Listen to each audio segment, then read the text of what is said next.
My name is Marina, and I'm 34 years old. I just buried my mother 3 days ago.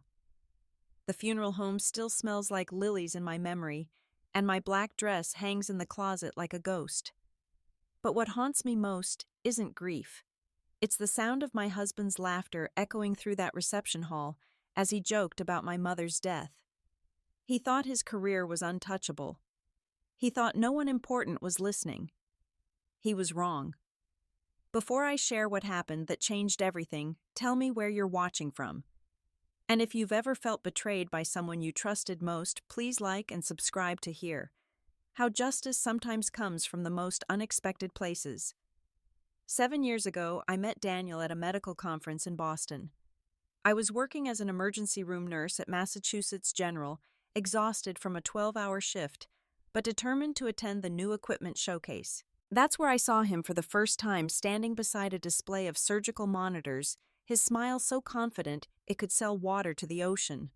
Daniel worked as a sales representative for MedTech Solutions, one of those companies that supplied hospitals with everything from bandages to MRI machines.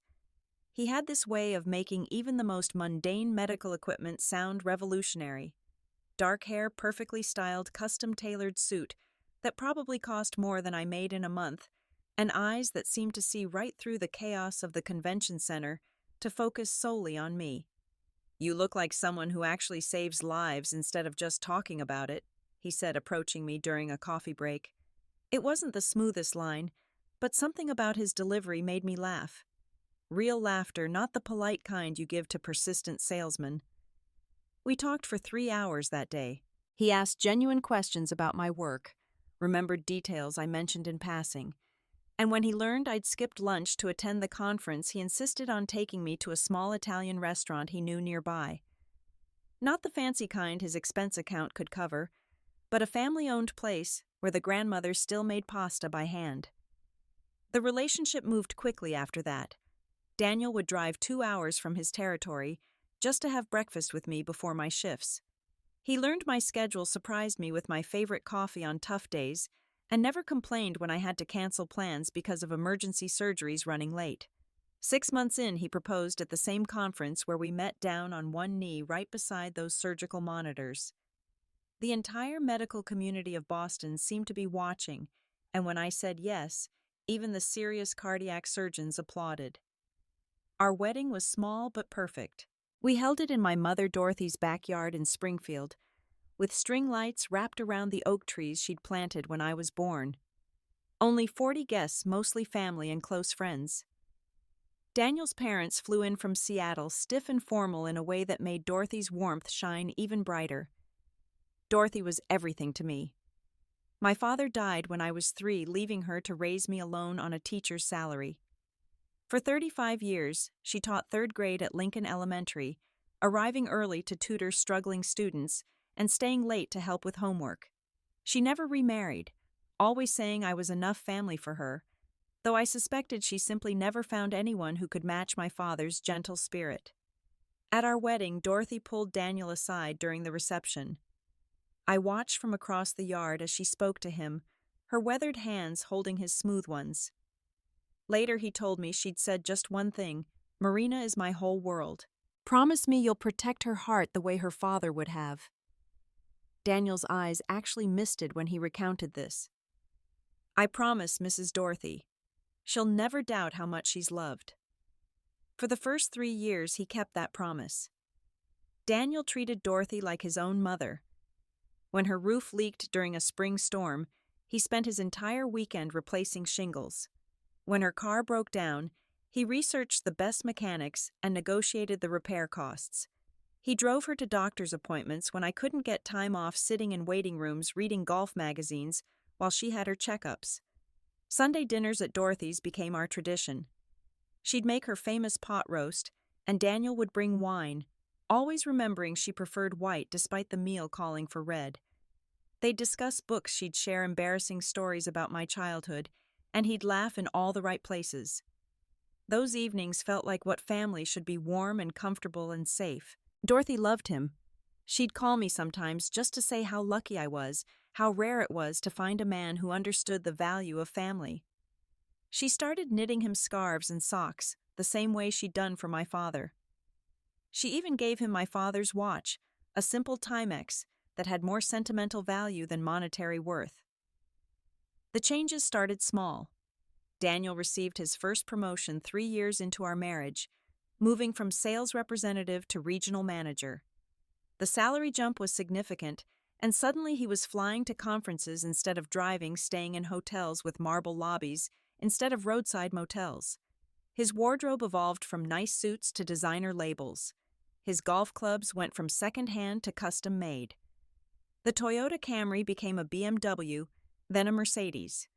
Each upgrade seemed logical at the time, necessary for his new position, important for making the right impression. But it wasn't just the material things that changed.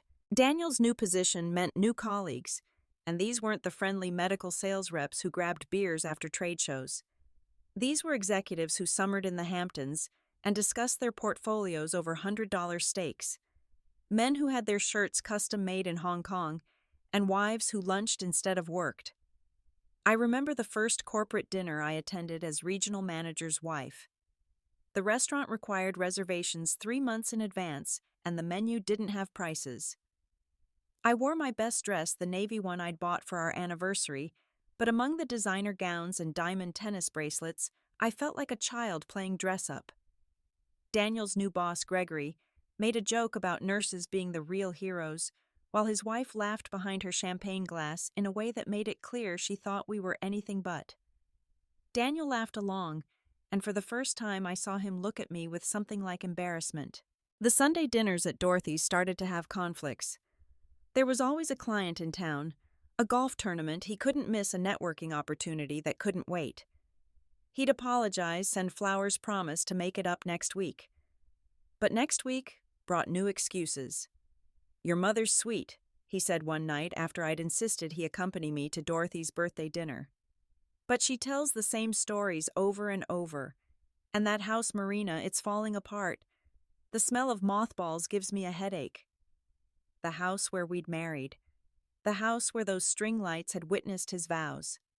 "She's getting older, Daniel. She's lonely. Maybe she should consider assisted living. Somewhere with people her own age, activities, medical staff." Dorothy was 68 and still teaching full-time, still tutoring kids after school, still tending her garden with more energy than people half her age. But to Daniel, she'd become an inconvenience, a reminder of a life he was trying to leave behind. Thanksgiving came 4 months after his promotion. Dorothy had been cooking for 3 days, making all of Daniel's favorites, including a special sugar-free pie because he'd mentioned watching his weight. The turkey was perfect, the table set with her good china, the one she used twice a year. Daniel's phone rang at noon.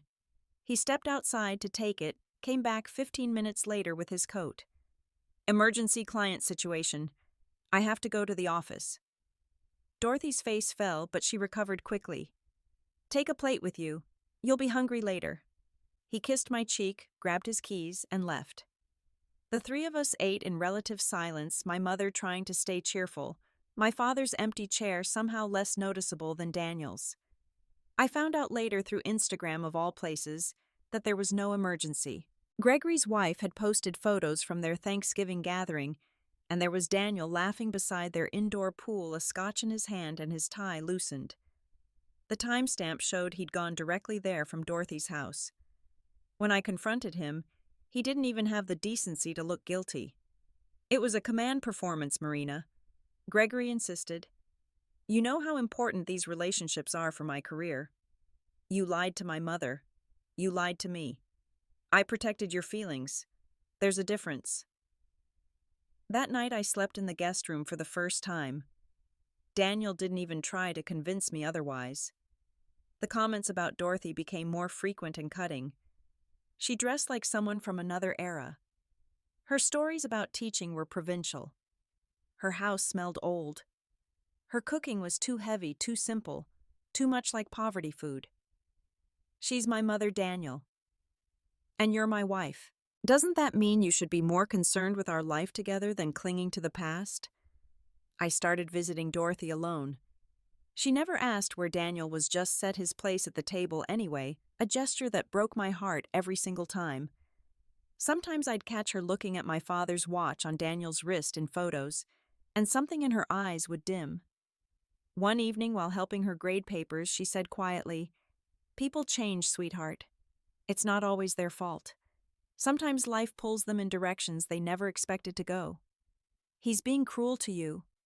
He's being who he thinks he needs to be. The question is whether you can live with who that is." I wanted to defend him, to explain that work was stressful, that he was under pressure, that underneath it all, he was still the man who fixed her roof. But the words wouldn't come, because I wasn't sure I believed them anymore. Daniel received another promotion 8 months later to vice president of sales. We moved to a house in Newton, the kind with a circular driveway and hedges trimmed into perfect squares. Dorothy came to see it once, bringing a housewarming gift of homemade preserves and fresh flowers from her garden. Daniel walked her through the house like a real estate agent, pointing out the marble countertops, the smart home technology, the wine cellar.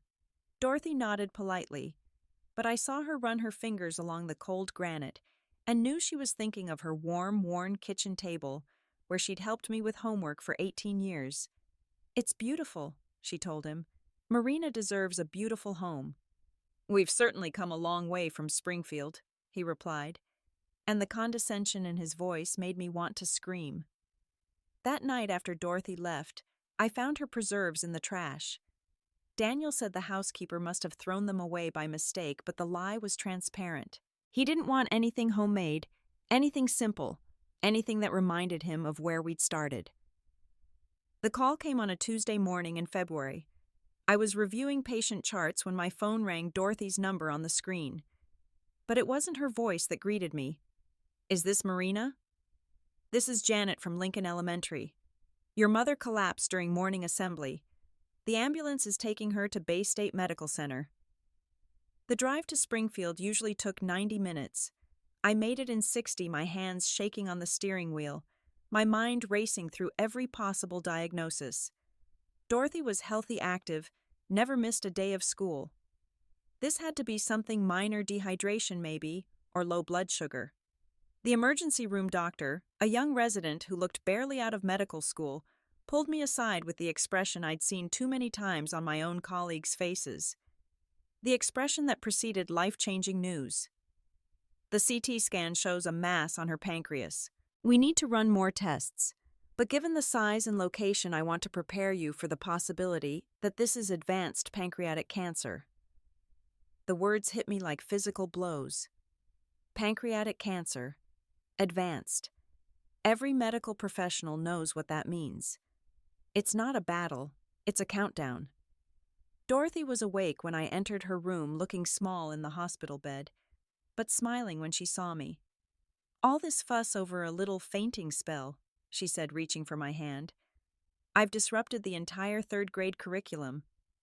I held her hand and didn't tell her what the doctor had said. Not yet. Maybe the tests would be wrong. Maybe it was benign. Maybe we'd laugh about this scare in a few weeks. Daniel answered on the third ring when I called him. "I'm in the middle of a presentation. Can this wait? My mother's in the hospital. They think it's cancer." A pause. I heard him excuse himself, the sound of a door closing. "How bad?" "Pancreatic. They're running more tests."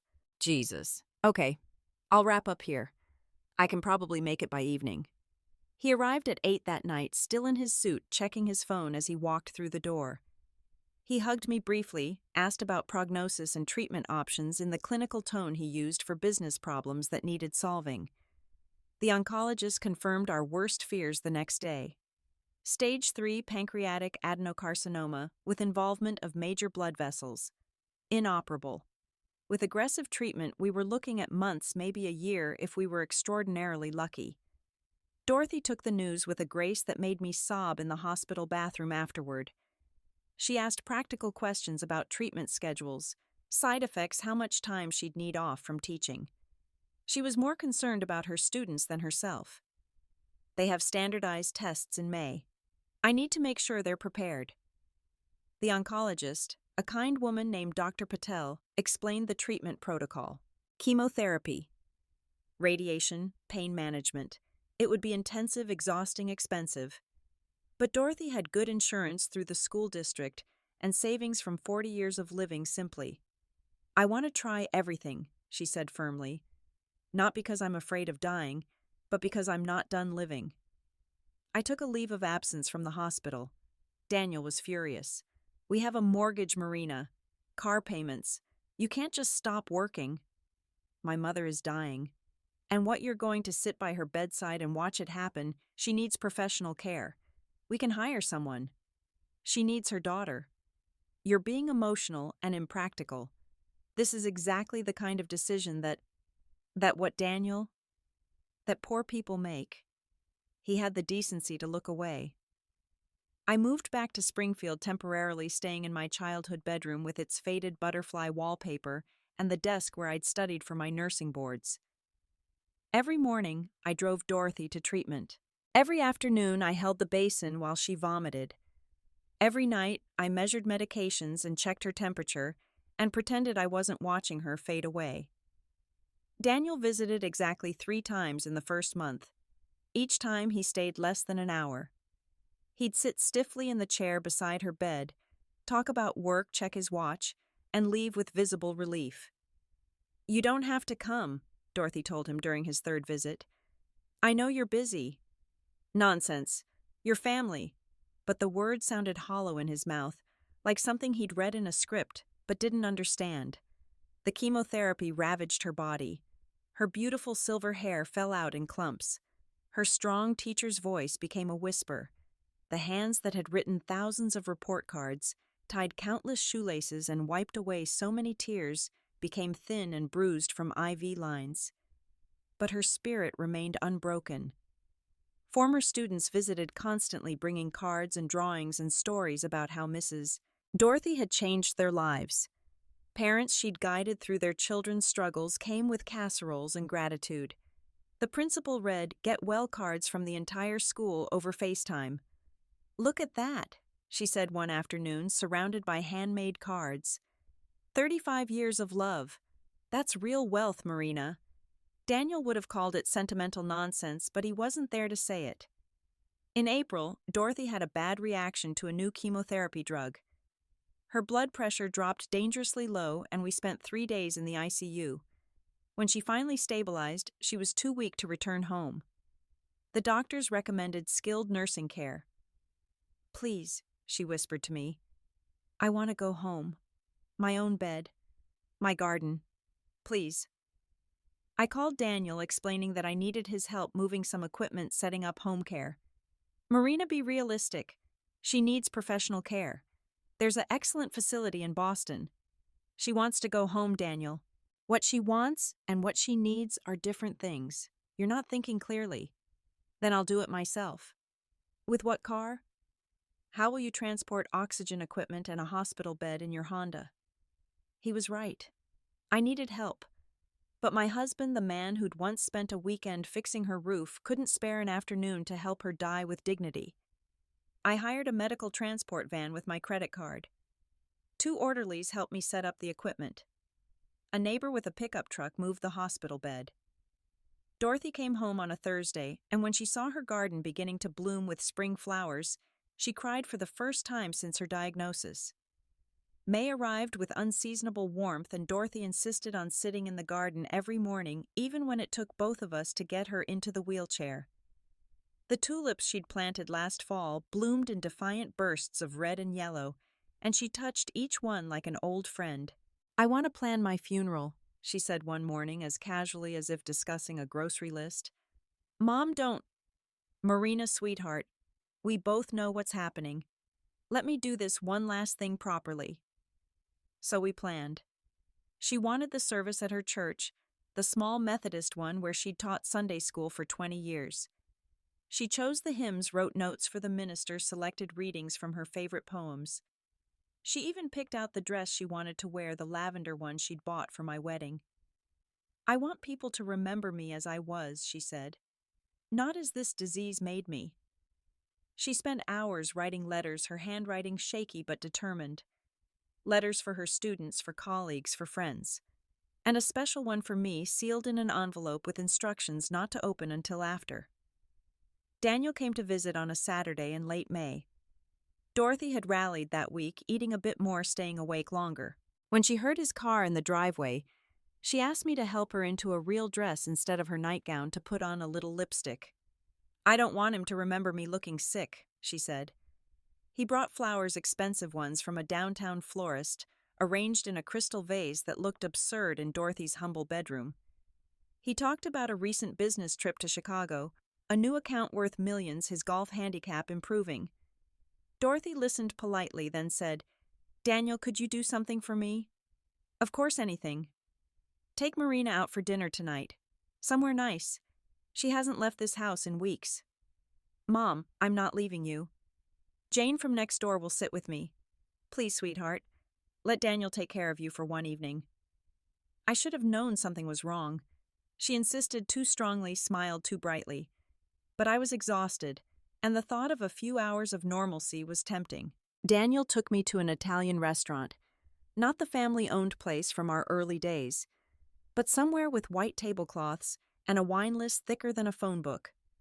I picked at my food while he talked about a promotion possibility, a transfer to the San Francisco office, better weather and bigger opportunities. "We could get a fresh start," he said. "Leave all this behind." "All this? You mean my dying mother?" That's not what I meant, but it was exactly what he meant. My phone rang as we were waiting for dessert. Jane's voice was calm but urgent. "Marina, you need to come home now." I knew before she said anything else. You develop an instinct for these calls when you work in healthcare. The careful tone that prepares you for what's coming. Dorothy was still conscious when we arrived, but barely. Her breathing was labored, the death rattle I'd heard too many times in other people's loved ones. I held her hand, whispered that I loved her, that it was okay to let go, that I'd be fine. "My strong girl," she whispered. "Remember, your worth." Those were her last coherent words. She slipped into unconsciousness an hour later and died just as the sun rose on Sunday morning, her favorite time of day when the world was quiet and full of possibility. Daniel stood in the doorway the entire time, never coming closer, never offering comfort.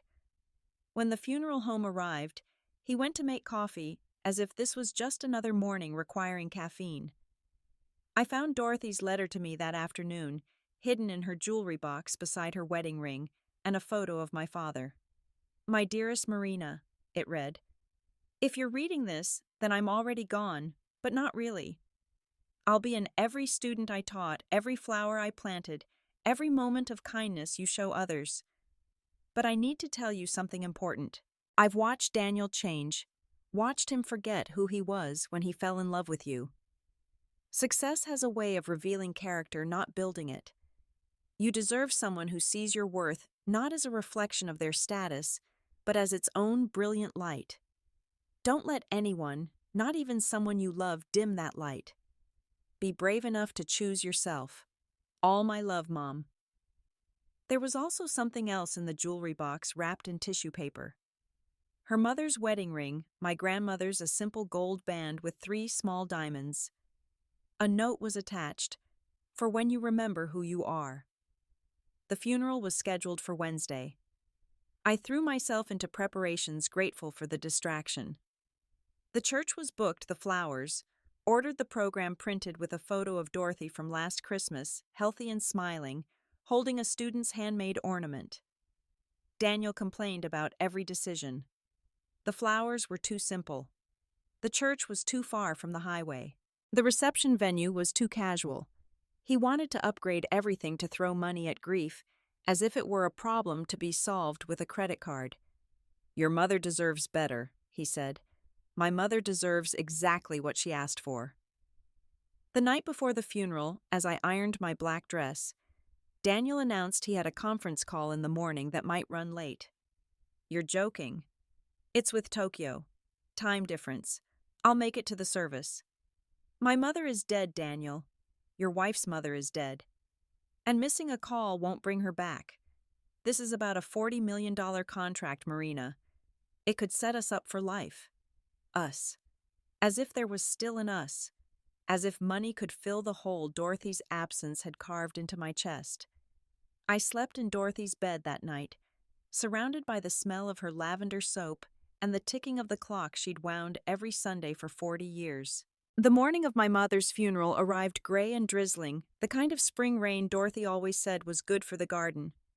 I stood in her bedroom holding the lavender dress we'd chosen together, and for a moment I couldn't breathe through the weight of knowing I'd never help her dress again. The funeral director had done a beautiful job. Dorothy looked peaceful, wearing the dress she'd picked, her hands folded over the small Bible she'd carried to church every Sunday.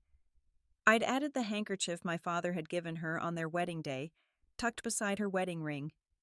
People began arriving at 10 for the 11 o'clock service. Teachers from Lincoln Elementary came in groups, hugging me with tears in their eyes.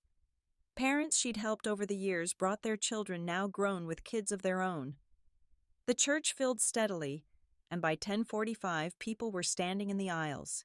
Daniel's empty seat in the front pew beside me grew more conspicuous with each passing minute. At 10:50 I sent him a text. No response.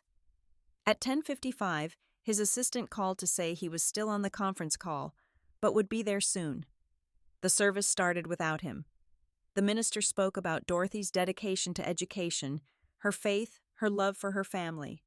3 former students read poems she'd taught them in 3rd grade. The principal shared a story about Dorothy tutoring a homeless child in the school library every morning before classes started, never mentioning it to anyone until the child's family found housing and he graduated with honors. Daniel slipped in during the second hymn 25 minutes late. His suit was immaculate, his hair perfectly styled, and I could smell whiskey on his breath when he leaned over to whisper an apology.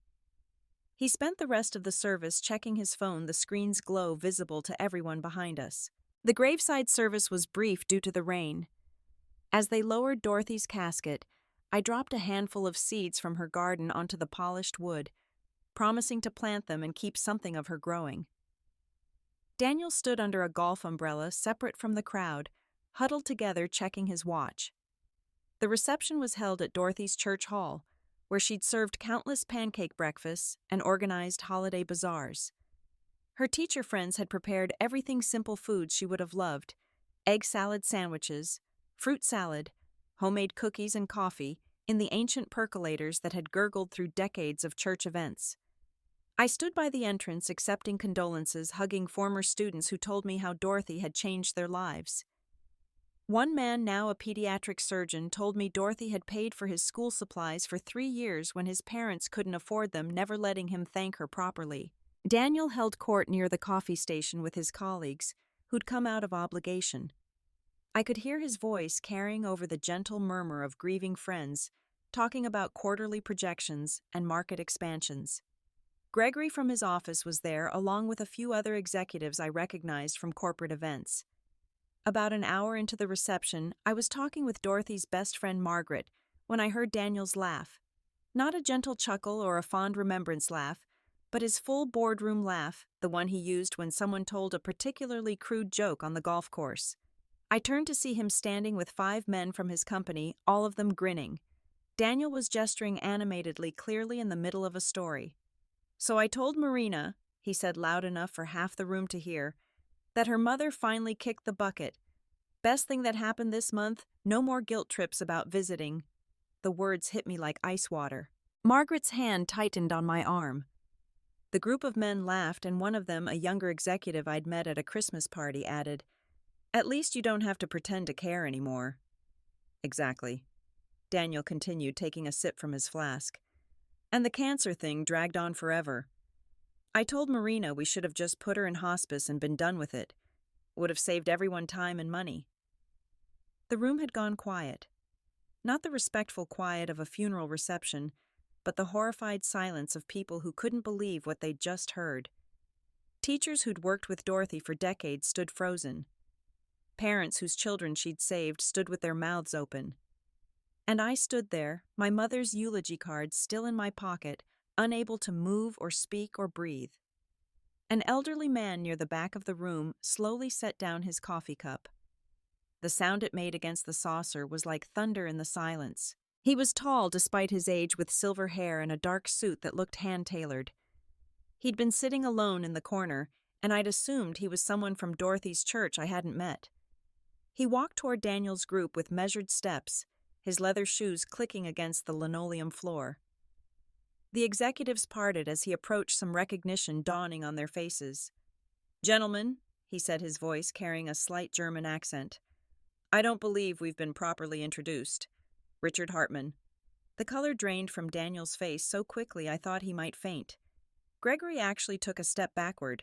Richard Hartman was the founder and CEO of MedTech Solutions, Daniel's company. He was legendary in the industry, a billionaire who'd built his empire from nothing, but he rarely appeared at company functions and never at personal events. "Mr. Hartman," Daniel stammered, we didn't know you were here." "I imagine you didn't," Richard said quietly. He turned to me and his expression softened. "You must be Marina. Your mother spoke of you often." I found my voice. "You knew my mother." "Dorothy Miller was my third-grade teacher," he said loud enough for everyone to hear. 42 years ago, I was a scared 8-year-old boy who'd just arrived from Germany. My English was terrible. My clothes were donated, and the other children made fun of my accent. Your mother kept me after school every day for a year, teaching me not just English, but how to believe in myself. He pulled out a worn envelope from his jacket pocket. She never charged my parents a penny, even though I know now they offered. When I graduated from Harvard Business School, she was the first person I called. When I started my company, she was the one who told me to never forget where I came from. Richard looked around the room at the teachers and parents and students, then back at Daniel. "For 30 years, I've sent her a Christmas card with updates on my life. She never asked for anything, never mentioned she knew me to anyone. That was Dorothy, humble to the end." "I had no idea," I whispered. "She wouldn't have wanted you to. But I need you to know that your mother saved my life. Without her, I would have been another lost immigrant child falling through the cracks. Instead, I built a company worth billions, employed thousands of people, and tried to live up to the values she taught me." He turned back to Daniel, and his voice became steel. "Values like respect, compassion, human decency, the kind of values that would prevent a man from laughing at his wife's mother's funeral." "Mr. Hartman, you don't understand the context. I heard every word, Mr. Morrison. Every single word." The room was so quiet I could hear the rain against the windows. Daniel's colleagues had backed away from him like he had something contagious. "Do you know what Dorothy told me the last time we spoke?" Richard continued. "She called me 3 weeks ago from her sickbed. She didn't call to ask for money for treatment or any favors. She called to tell me she was proud of what I'd accomplished and wanted me to know before she passed." His voice cracked slightly. "I asked if I could visit, and she said no, that she didn't want to make a fuss. But she did ask one thing. She asked me to look after her daughter if anything ever happened. She was worried about Marina, said she'd married someone who'd lost his way." Richard straightened his tie, composed himself. "I came here today to honor a woman who changed my life. Instead, I've witnessed something that makes me physically ill. A man who could laugh about his mother-in-law's death, who could call it the best thing that happened to him, who could complain about the inconvenience of her cancer, is not a man I want representing my company." "Please, Mr. Hartman, this is a misunderstanding. I was just the stress." "Your employment is terminated effective immediately," Richard said. "Security will escort you from the building Monday morning. Your final check will be mailed." Daniel's face went from pale to red. "You can't do this. I have contracts, clients who specifically request me. I can and I will. And those clients will be informed that you no longer represent MedTech Solutions due to conduct unbecoming of our company values. This is wrongful termination. I'll sue. Please do. I'd love to explain to a jury how you laughed at your mother-in-law's funeral. I'm sure that will play well in the media. Executive mocks cancer death at funeral, loses $1 million job. Has a nice ring to it, doesn't it?" Gregory and the other executives had disappeared, probably already calculating how to distance themselves from Daniel. The reception guests stood frozen witnesses to a destruction so complete it felt biblical. Daniel turned to me, his eyes wild. "Marina, tell him this is a mistake. You know I cared about Dorothy." I looked at my husband, really looked at him for the first time in months. His expensive suit, his perfect hair, his manicured hands that hadn't held mine during my mother's final moments. I thought about Dorothy's letter about choosing myself, about remembering my worth. The only mistake, I said clearly, was believing you when you promised my mother you'd protect my heart. The funeral reception dissolved into chaos after Richard's pronouncement. Daniel stormed out, his Italian leather shoes slipping on the wet church steps in his haste to escape. The remaining guests whispered in corners, some approaching me with sympathy, others simply staring at the door where my husband had fled. Richard Hartman stayed. He helped the church ladies clear tables, his billion-dollar hands carrying plates to the kitchen. He told me stories about my mother I'd never heard, how she'd stood up to the principal when he wanted to put Richard in special education just because of his accent, how she'd secretly bought him lunch for months when she noticed he wasn't eating. Your mother was the first person in America who saw me as more than just another immigrant, he said. She taught me that kindness is the greatest power anyone can possess. Margaret drove me home that evening, insisting I shouldn't be alone. But when we pulled into the driveway of the Newton house, Daniel's Mercedes was there, engine running, trunk open. He was throwing clothes into suitcases with violent efficiency. "Marina, thank God," he said when he saw me. "You have to fix this. Call Hartman. Tell him you overreacted. Tell him it was grief talking. I didn't fire you, Daniel. Your own words did that." Those words were taken out of context. It was gallows humor. Everyone handles grief differently. You weren't grieving. You were celebrating. He slammed the trunk shut. You never understood the pressure I was under. Your mother was dying for months, Marina. Months of you being gone, months of me handling everything alone, months of watching you pour yourself into a lost cause. A lost cause? She was my mother. She was already dead. The cancer killed her. She just took 6 months to admit it, and you abandoned our life, our marriage, everything we built together to watch it happen. What we built or what you built, because from where I'm standing, you built a life that had no room for anything that reminded you of where you came from. He grabbed my shoulders, his fingers digging in hard enough to bruise. I worked for everything we have, every promotion, every bonus, every step up the ladder, and you want to throw it all away because I made one stupid comment. It wasn't one comment, Daniel. It was years of comments. Years of you diminishing her, dismissing her, acting like her love was an inconvenience to your ambition. She was holding us back. The words hung in the air between us. The truth finally spoken aloud. I pulled free from his grip. No, Daniel. She was holding you accountable. Every time you saw her, you remembered the promises you made. Every time she smiled at you with that gentle disappointment, you knew what you'd become. And instead of facing that, you decided to hate her for it.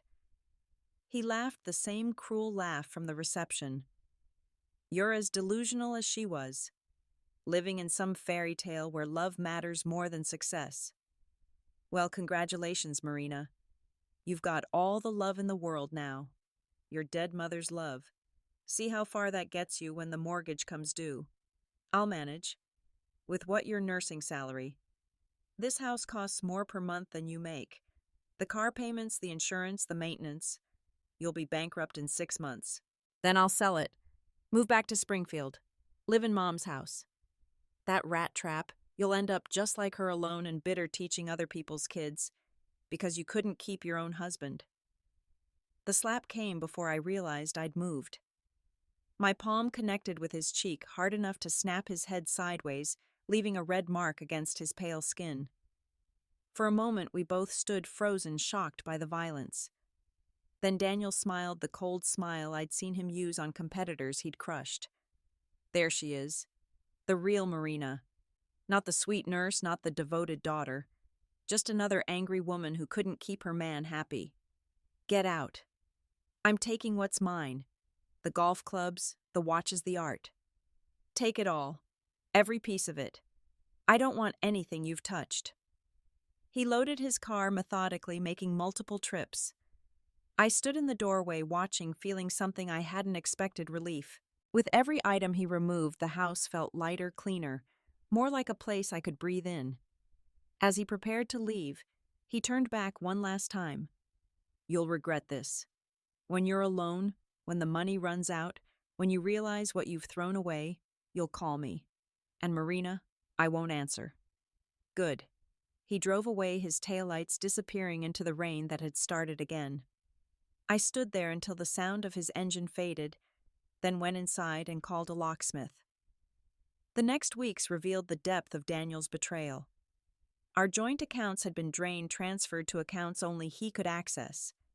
He'd taken loans against the house without telling me, leaving me with debt I couldn't pay. The car was in his name. The credit cards were maxed out from purchases he'd made for someone named Ashley, his 23-year-old assistant. I discovered the affair through emails he'd left open on our shared computer. 2 years of messages, hotel receipts, jewelry purchases. While I'd been caring for my dying mother, he'd been building a new life with someone who thought his cruelty was strength. His ambition was admirable. The divorce papers arrived within a week. Daniel demanded everything, claiming I'd abandoned the marriage to care for Dorothy. His lawyer, someone from Gregory's country club, painted me as unstable, violent, a woman who'd assaulted her grieving husband at her mother's funeral. I couldn't afford a lawyer of Daniel's caliber, but Margaret's daughter Jennifer had just passed the bar. She took my case for free, furious at what Daniel was trying to do. "He's got the better lawyer," she warned, "but we have something better." The truth, and Richard Hartman. Richard had already begun his own campaign. True to his word, Daniel was escorted from the MedTech building by security. His company car was repossessed. His expense account was audited, revealing thousands in personal charges. Every company in the industry learned within days why Daniel Morrison was suddenly unemployed. The Boston business community was small and gossipy. The story of the executive who laughed at his mother-in-law's funeral spread like wildfire, growing more damning with each telling. Gregory distanced himself immediately, claiming he'd always had concerns about Daniel's character. Ashley broke up with Daniel when the paycheck stopped. His golf club membership was quietly revoked. The networking group stopped returning his calls. Within a month, Daniel Morrison went from rising star to cautionary tale. Meanwhile, I moved back to Dorothy's house in Springfield. It smelled like her lavender soap and lifetime of love. Her garden had grown wild in my absence, but the neighbors had watered it, keeping her plants alive. I returned to nursing, taking a position at a hospice care facility. The pay was less than the hospital, but the work felt meaningful in a way it hadn't before. Every patient I helped die with dignity was a tribute to Dorothy's final months. Jennifer handled the divorce brilliantly. She subpoenaed Daniel's emails exposing the affair. She brought in witnesses from the funeral. She even got Richard Hartman to provide a written statement about Daniel's character and the circumstances of his termination. Daniel's demands crumbled. The judge, a woman who'd lost her own mother to cancer, was visibly disgusted by the evidence. I got the house in Newton, which I immediately sold to pay off the debts. I kept Dorothy's house and enough money to start over. The final divorce decree came through in September, 6 months after Dorothy's death. Daniel had moved to Ohio, living with his parents, working as a junior sales rep for a company that sold bathroom fixtures. His Instagram, once full of golf courses and business dinners, went dark. 2 years have passed since that horrible day at the church hall, when my husband's cruelty collided with cosmic justice. I still live in Dorothy's house in Springfield, though I've updated it with fresh paint and new appliances. Her garden blooms magnificently each spring, fed by the seeds I saved from her funeral and the love she planted in the soil over decades. I returned to nursing full-time, but not at the hospital. I work at a hospice facility now, helping families navigate the journey Dorothy and I took together. Every day, I use what she taught me about dignity, grace, and the importance of being present for the people we love. My supervisor says I have a gift for this work, but I know it's just Dorothy's wisdom living on through me. 6 months after the divorce, Richard Hartman called with a proposal. He wanted to establish the Dorothy Miller Foundation, providing educational support for immigrant children and teacher resources for schools in underserved communities. He asked me to serve on the board. "Your mother would have hated having her name on a building," he said, "but she would have loved knowing she was still helping children learn." The foundation has already provided scholarships for 15 students and funded after-school tutoring programs in 3 districts. Every recipient gets a letter telling them about Dorothy the teacher, who changed lives with patience and kindness. Richard and I have become unexpected friends. He visits monthly and we have dinner at the kitchen table where Dorothy once helped me with homework. He tells me stories about his childhood and I share memories of my mother. He's teaching me about business and investments, making sure I'll never be financially vulnerable again. "Your mother gave me knowledge," he said once. "The least I can do is pass it forward to her daughter." Through the foundation work, I met Thomas. He's a pediatric social worker who coordinates with our programs, making sure vulnerable children get the support they need. He's nothing like Daniel. Thomas drives a 10-year-old Honda, brings me wildflowers instead of expensive bouquets, and spent 3 hours looking through Dorothy's photo albums the first time I invited him for dinner. He never knew Dorothy, but he knows her through me. He's read every one of her letters, helped me organize her teaching materials for donation, and even planted a memorial rosebush in the garden. When I told him about Daniel, about the funeral, about everything, he simply held my hand and said, "Some people reveal their character under pressure. Daniel revealed his lack of it. We take things slowly, both of us carrying our own grief." Thomas lost his wife to a car accident 5 years ago. But there's something healing about building love on a foundation of understanding loss. He doesn't try to fix my sadness. He sits with it, acknowledging that missing Dorothy is part of loving her. Last month, I received an unexpected call. It was Daniel's mother, Patricia. She was crying. "Marina, I'm so sorry. I'm calling to apologize for my son. We raised him better than this. When he told us what happened, we were horrified." She went on to tell me that Daniel was struggling. No company would hire him for senior positions, his reputation destroyed. He'd started drinking heavily, blamed everyone but himself for his downfall. "He keeps saying you ruined his life," Patricia said. "But we know the truth. He ruined his own life the day he forgot what matters." I felt nothing. Not satisfaction, not pity, not anger, just nothing. Daniel had become a stranger to me, someone who existed in the past tense of my life. "Tell him I hope he finds peace," I said and meant it. Not for his sake, but for mine. Carrying anger would only poison the happiness I'd built from the ashes of our marriage. Margaret asked me recently if I regret marrying Daniel, if I wish I'd seen the signs earlier. I told her what Dorothy would have said, that every experience teaches us something we need to know. Daniel taught me about the corrosive nature of ambition without compassion. He taught me that success without soul is just emptiness dressed in expensive clothes. Most importantly, he taught me that when someone shows you who they really are, you should believe them. I wear my grandmother's ring now, the one Dorothy left me with the note about remembering who I am. Every morning when sunlight catches the small diamonds, I think about the women who wore it before me. Strong women who faced hardship with grace, who valued love over money, who understood that true wealth is measured in the lives we touch. The Springfield Elementary School dedicated this year's yearbook to Dorothy. Hundreds of former students wrote memories of their beloved Mrs. Miller. One entry particularly moved me, from a boy she'd taught 20 years ago who now runs a nonprofit providing free legal services. "Mrs. Miller taught me that being smart wasn't enough.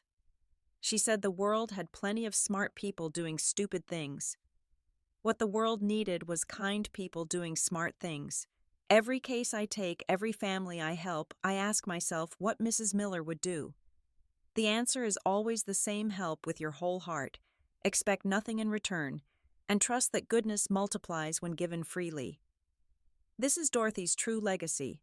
Not the house or the small savings she left behind, but the thousands of decisions made by hundreds of people who carry her lessons in their hearts. Every child who receives a scholarship from the foundation, every patient who dies with dignity in my care, Every moment of kindness Richard pays forward, all of it traces back to a third-grade teacher who believed everyone deserved a chance to learn.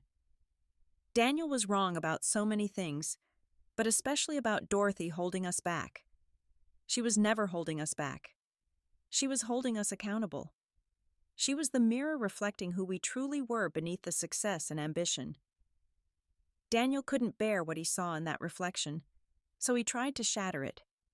Instead, he only revealed that he was the one who was already broken. Sometimes I drive past the Newton house now, owned by a young family with children who play in the yard. The hedges are gone, replaced with a vegetable garden. The circular driveway has been turned into a basketball court. It looks like a home now instead of a showcase, and I'm grateful for that transformation. The things Daniel valued so much, the status, the wealth, the appearance of success, they all vanished the moment Richard Hartman spoke truth in that church hall. But the things Dorothy valued, the education, the kindness, the patient nurturing of potential, those things continue to grow and spread like seeds on fertile ground. People sometimes ask if I believe in karma, if I think the universe conspired to put Richard in that room at exactly the right moment. I don't know about karma or cosmic justice, but I do believe in the power of authentic living. Dorothy lived authentically every day, touching lives without expectation of reward. One of those lives happened to become powerful enough to defend her memory when she no longer could. Daniel thought he was laughing at a weak old woman's death. Instead, he was laughing at the foundation of an empire of kindness that Dorothy had built over 35 years. That empire rose up through Richard's voice and struck Daniel down not with malice but with simple truth. The greatest irony is that if Daniel had shown even an ounce of genuine grief, if he'd honored Dorothy's memory with even false respect, Richard would have remained silent in his corner. It was Daniel's cruelty, his complete inability to recognize Dorothy's worth, that summoned his own destruction. I think about that often when I'm working with grieving families, how our truest selves emerge in moments of loss. Some people discover wells of strength they never knew existed. Others reveal emptiness where their souls should be. Daniel revealed his emptiness, and it swallowed his carefully constructed life whole. But this story isn't really about Daniel's downfall. It's about Dorothy's triumph. Even in death, she protected me. Through Richard's presence, through her letters, through the lessons she embedded so deeply in my consciousness that they became part of my DNA. She saved me from a life that would have slowly eroded my spirit until I became as hollow as the man I'd married. Sometimes late at night, I sit at her kitchen table where she once graded papers and wrote lesson plans. I can almost hear her voice in the quiet, telling me she's proud, reminding me to water the tomatoes, asking if I've eaten dinner. The house is full of her absence, but also full of her presence, a paradox that only makes sense to those who've lost someone woven into their very being. I found a note recently tucked into her recipe box between instructions for apple pie and her famous chocolate cake. It was dated a week before she died, her handwriting barely legible. Marina, my sweetest girl, if you're reading this, you're probably making my apple pie and missing me. Good. Missing means loving, and loving means living. I won't be there to see you rebuild your life, but I know you will because I raised you to be stronger than you know.